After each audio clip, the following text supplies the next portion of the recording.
guys, welcome to my channel. My name is Jada De'sha. If you're new here, if you're returning, welcome back to the show. Y'all look at my shirt. Look at that. Love thy black woman.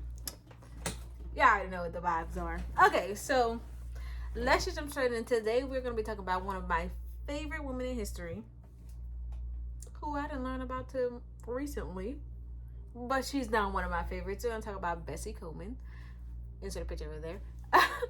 So, for you guys who don't know, Bessie Coleman was a pilot, and she was actually the first African-American woman to have an international pilot's license. She also was one of the first black women pilots in the United States ever to own a license, and to have one, she beat Amelia Earhart. Everybody knows about Amelia Earhart. She beat her, baby.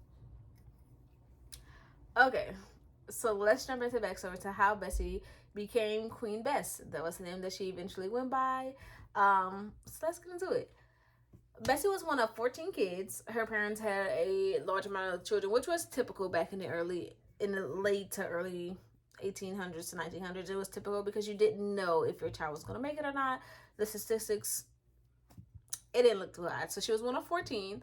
When she was growing up, she actually worked with her mother picking cotton to save up money so that way she could attend college.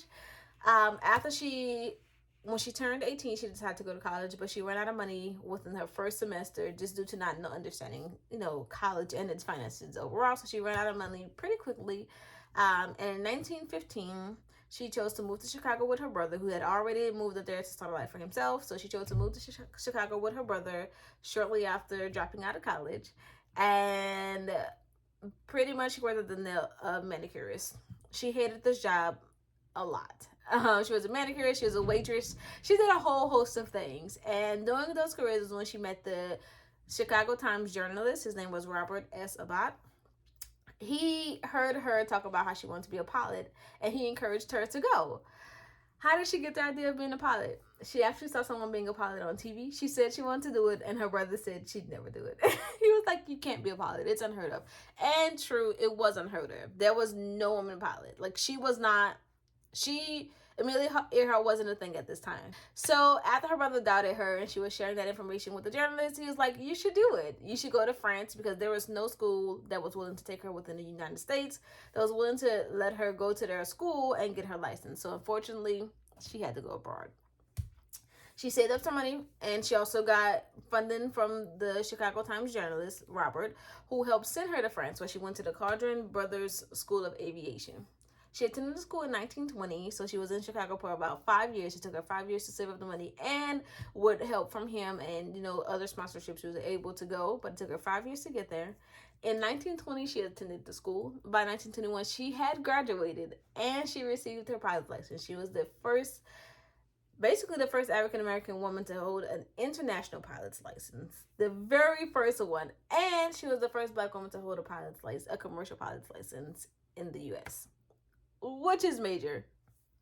She broke the glass ceiling. So after she received her pilot license in 1923, she began her air tours, and she was everything. Like, she would be the person that people would want to come. Now, she didn't just end there. She didn't just say, oh, I'm a pilot, that's it. No.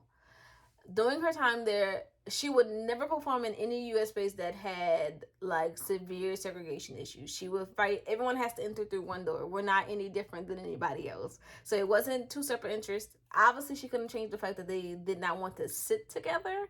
So, unfortunately, within the stadium, there was still segregation where they would each have their own sides, but everyone was forced to go through the same door.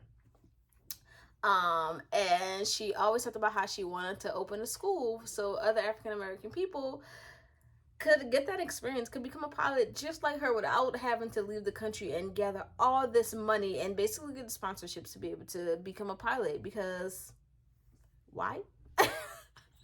So after she did that, she toured for a very long time. And then she also broke her legs and fractured her ribs in her first plane crash in 1923. And she was quoted saying, they'll see me, I'm flying. As soon as my legs are fixed, I'm flying. It took her some time to heal, unfortunately, over a year to actually heal from her injuries after she crashed her plane, but she did it.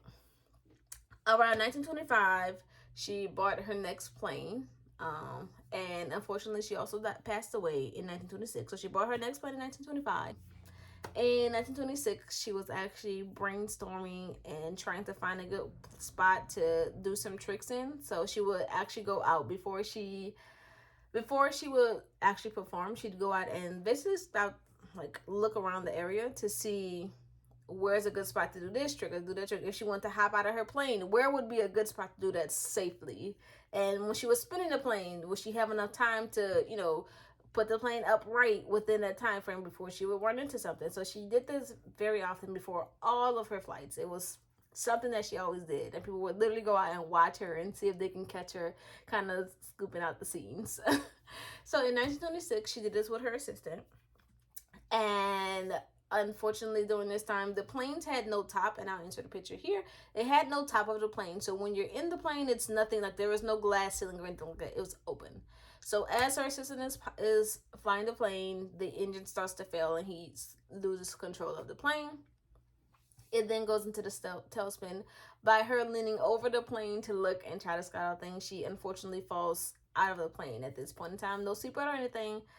They had seatbelts, but she wasn't wearing one due to trying to get a better view of her surrounding area, and she dropped to her death. The pilot ended up also crashing, and he also died in a plane crash as well. So her aviation career ended abruptly. But that doesn't mean everything ended completely, because a fan club was still created in her name. There are still granted sponsorships created in her name to get other African American women, other African American men, other people of color to be able to become a pilot and join the aviation career. And now she has a whole fan club that's dedicated to keeping her name alive and spreading the word. And unfortunately, a lot of us don't know of Bessie Coleman, so I want to put that out there. If you have anybody who may want to be a pilot or who are interested in aviation overall, Bessie Coleman was the person to make this all possible for a lot of people of color.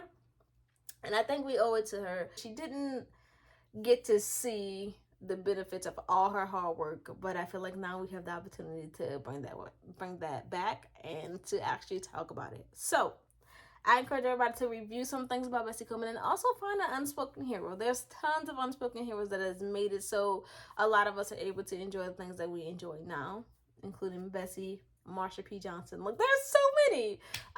So I hope you guys learned a little bit about this, and I thought it would be appropriate for Black History Month to talk about a hero that is a hero to me and a hero to a lot of women pilots around the world. The footprint that she made in the aviation program, in being a pilot and being the first Black woman pilot to hold an international license. That's huge. Okay, so I hope you guys enjoyed this. If you have any questions or any type of information, or if you want me to review someone else, leave it down below. I'll do all the research to let you guys know, put in the video so you can all see it and enjoy it. Again, thank you so much for watching. I am Jada De'sha, and this has been our first Black History little unspoken heroes. And again, this is Bessie Coleman, and I urge everybody to review it. I'll link some information below so that way you can do a little bit more research on who she was and get to know a lot more details other than my quick YouTube video. Again, thank you so much for watching. I'll see you in the next one. Bye.